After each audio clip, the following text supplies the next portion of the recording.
Early 19th century में जब सारी की सारी बियर की कंपनी चिल्ला रही थी कि हमारी बियर सबसे ज्यादा प्योर है, दुनिया की बेस्ट, सबसे सस्ते प्राइस में अवेलेबल है, तब श्लिट्ज बियर की कंपनी को प्रमोट करने का काम दिया गया मिस्टर क्लॉड सी हॉपकिंस को। मिस्टर हॉपकिंस बियर बनाने वाली कंपनी में गए और वहां पे उन्होंने देखा कि बड़े बड़े शीशे के कमरों में बहुत सारी पाइप्स लगी हैं और हर पाइप में से एक एक बियर की बूंद टपक रही है और उन्हें इकट्ठा किया जा रहा है। उन्हें बताया गया कि वो सारे के सारे कमरे फिल्टर्ड एयर से भरे हैं ताकि बियर को बहुत प्योरिटी में ठंडा किया जा सके। उन्होंने देखा कि बियर को फिल्टर करने के लिए वहां पर हाईएस्ट क्वालिटी के वुड फिल्टर्स लगाए गए हैं। हर पंप और पाइप दिन में 2 बार अच्छे तरीके से धोआ जाता और हर बियर की बोतल मशीन से 4 बार धोई जाती। बियर के लिए प्योरेस्ट पानी लाने के लिए वहां पर 4000 फीट का कुआं खोदा गया था और इससे पहले कि वो बियर बेची जाती उसे साफ कंटेनर्स में रखा जाता था ताकि एक पर्टिकुलर फ्लेवर डेवलप किया जा सके। जब मिस्टर हॉपकिंस वहां की लेबोरेटरी में गए तो उन्होंने वहां पर ओरिजिनल मदर यीस्ट सेल देखा जो कि 1200 एक्सपेरिमेंट्स के बाद तैयार किया गया था और वहां की हर बियर में जो यीस्ट इस्तेमाल होती थी वो उसी मदर यीस्ट से बनाई जाती थी। जब मिस्टर हॉपकिंस ऑफिस पहुंचे तो वो बिल्कुल हैरान थे। उन्होंने पूछा, आप ये सारी बात पब्लिक को बताते क्यों नहीं हैं? सिर्फ ये क्यों चिल्लाते रहते हैं कि हमारी बियर प्योर है, हमारी बियर प्योर है? उन्हें रीजंस क्यों नहीं बताते? इस पर ऑफिशियल्स ने कहा, लेकिन क्यों? ये तो वही प्रोसेस है ना जो बाकी सारे कंपटीटर्स यूज करते हैं, इसके बिना तो कोई अच्छी बियर बन ही नहीं सकती। इस पर हॉपकिंस ने कहा, लेकिन आपके कंपटीटर्स तो ये सारी बातें पब्लिक को नहीं बता रहे। अगर आप ये बियर बनाने का पूरा प्रोसेस पब्लिक को बताते हैं तो वो पूरे अमेज रह जाएंगे और आपकी सेल्स बहुत ज्यादा इंक्रीज हो जाएंगी। और मिस्टर हॉपकिंस ने ऐसा ही किया।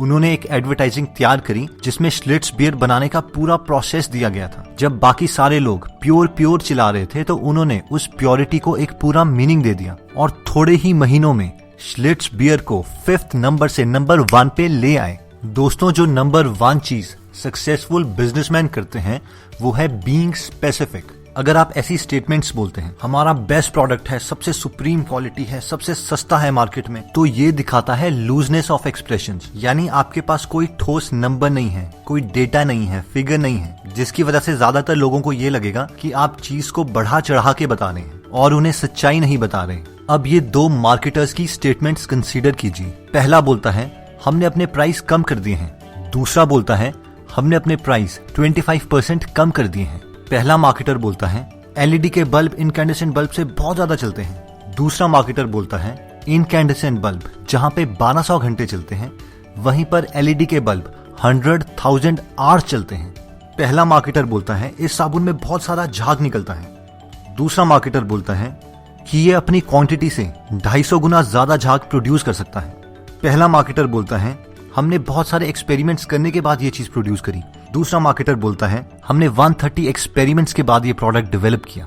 अब आप ही बताएं, आप किस मार्केटर की बातों पे ज्यादा यकीन करेंगे? अगर आप मेजॉरिटी पब्लिक की तरह हैं तो आप मार्केटर बी की बातों पे ज्यादा यकीन करेंगे क्योंकि उसने ज्यादा फिगर्स, डेटा आपको प्रोवाइड किया है। क्योंकि जब भी आप डेटा प्रोवाइड करते हैं तो पब्लिक सिर्फ 2 ही चीजें सोचती है, या तो आप झूठ बोल रहे हैं या आपने बहुत ज्यादा कैलकुलेशंस की हैं। और अगर आप ये सारे फैक्ट्स एक बड़े प्लेटफॉर्म में दे रहे हैं तो जरूर आपने ज्यादा कैलकुलेशंस करी हैं और इसीलिए आप ज्यादा ट्रस्टवर्दी हैं। और ये चीज रियल लाइफ में भी एकदम ट्रू है। अगर आपके पास एक फ्रेंड आता है जो बोलता है Apple iPhone 8 plus Samsung Galaxy S8 plus से बहुत ज्यादा अच्छा है, फिर आप उससे पूछते हैं क्यों अच्छा है? क्योंकि यार ये आईफोन है इसलिए अच्छा है। ये कोई स्पेसिफिक रीजन नहीं हुआ और शायद आप इनकी बात पे उतना विश्वास भी ना करें। लेकिन अगर आपके पास एक दूसरा फ्रेंड आता है, वो बोलता है कि सैमसंग गैलेक्सी S8 प्लस में ऑक्टा कोर प्रोसेसर है जबकि आईफोन 8 में हेक्सा कोर है।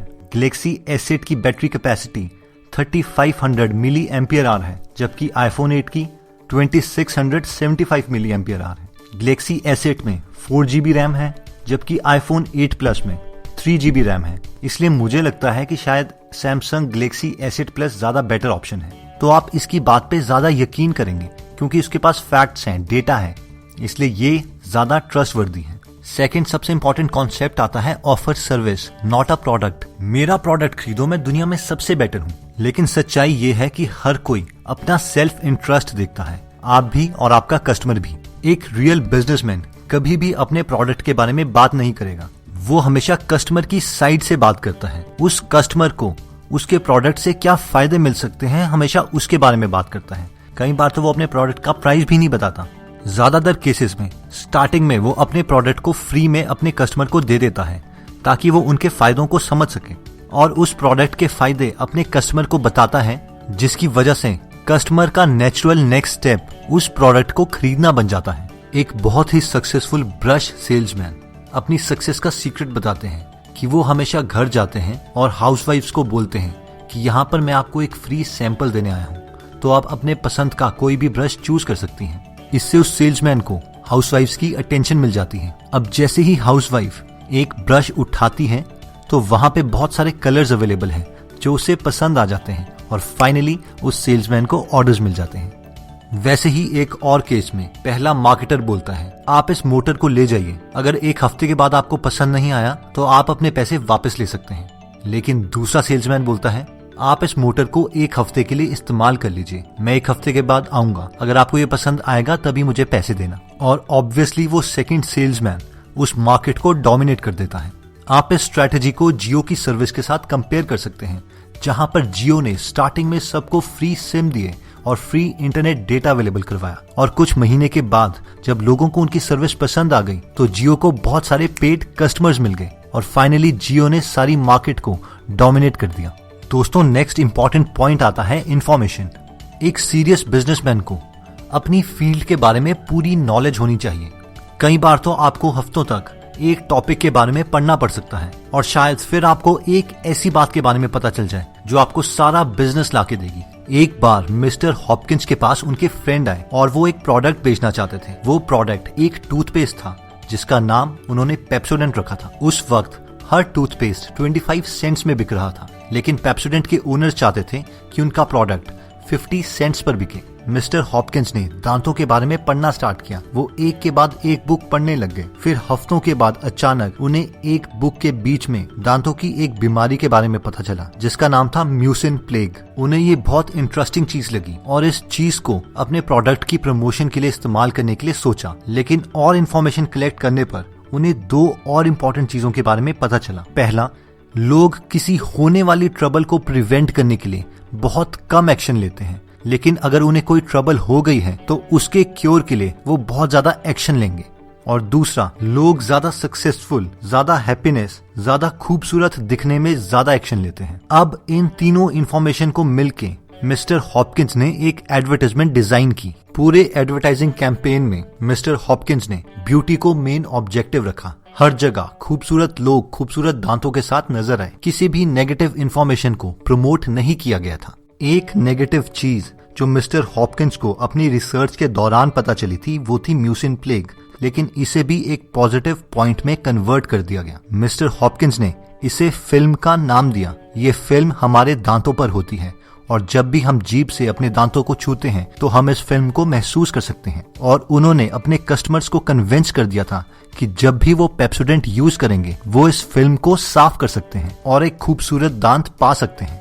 इसकी मदद से मिस्टर हॉपकिंस ने एक बहुत ही पावरफुल हैबिट लूप बनाया। एक हैबिट लूप में 3 पार्ट्स होते हैं। क्यू, कोई ऐसी चीज जो आपको प्रोडक्ट यूज करने के लिए मजबूर करती है। सेकंड, एक्शन, उस क्यू की वजह से आप कोई एक्शन लेते हैं यानी कोई काम करते हैं।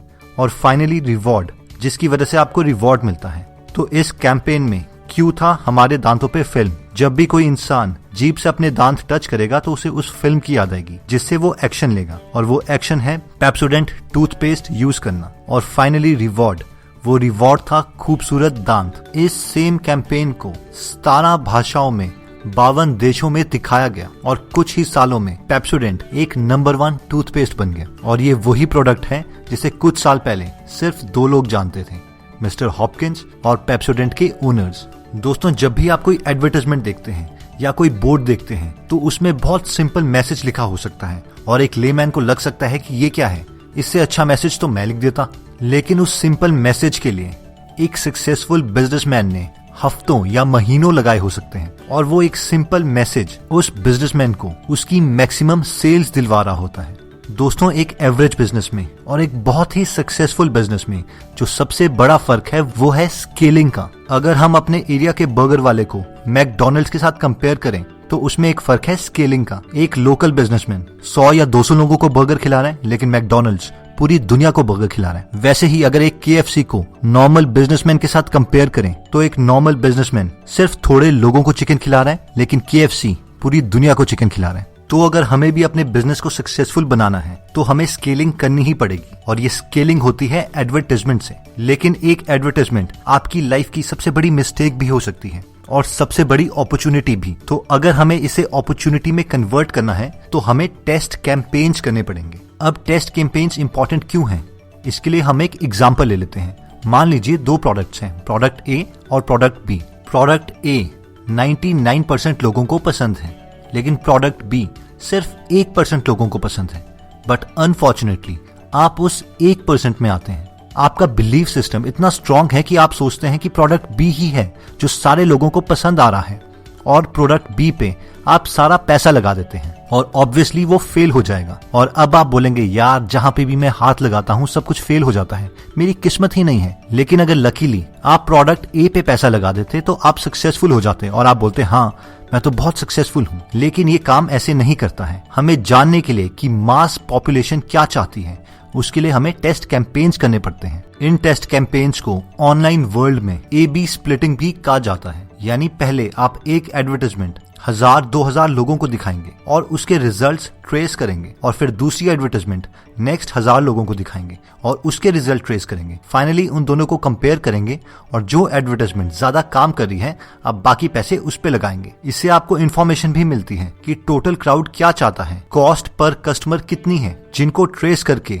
आप अपने प्रोडक्ट को इम्प्रूव कर सकते हैं, और उसी तरीके से आप अपना प्राइस भी डिसाइड कर सकते हैं। दोस्तों, मैंने ये सारी बातें आपको क्लॉड C. हॉपकिंस की book my life in advertising और उनकी सेकंड बुक साइंटिफिक एडवर्टाइजिंग से बताई है। तो अगर आपको ये दोनों बुक एक ही पैकेज में चाहिए तो डिस्क्रिप्शन में दिए हुए लिंक पे जाके आप ये बुक खरीद सकते हैं। दोस्तों, कमेंट सेक्शन में आप बता सकते हैं कि आप नेक्स्ट वीडियो किस टॉपिक पर चाहते हैं, ताकि हमें भी फीडबैक मिले और उसी टॉपिक्स को हम कवर करें। इस चैनल को जरूर सब्सक्राइब कर लीजिए और बेल का बटन दबा दीजिए, ताकि आप ऐसी नॉलेजेबल वीडियोस कभी मिस ना करें। और इस वीडियो को लाइक जरूर कीजिएगा ताकि हमारा कॉन्फिडेंस बढ़े। और अगर आपके साथ कोई इंसान है जो आपको लगता है कि आपका बिजनेस पार्टनर बन सकता है, या कोई फैमिली मेंबर है जो बिजनेस में इंटरेस्टेड है, तो उनके साथ ये वीडियो जरूर शेयर कीजिएगा। दोस्तों, कुछ टेक्निकल डिफिकल्टीज की वजह से हमें ऐप की लॉन्च डेट थोड़ी पोस्टपोन करनी पड़ी, तो कृपया पेशेंस बना के रखिएगा, क्योंकि हम आपके गीगल की ऐप जल्दी ही लॉन्च कर देंगे।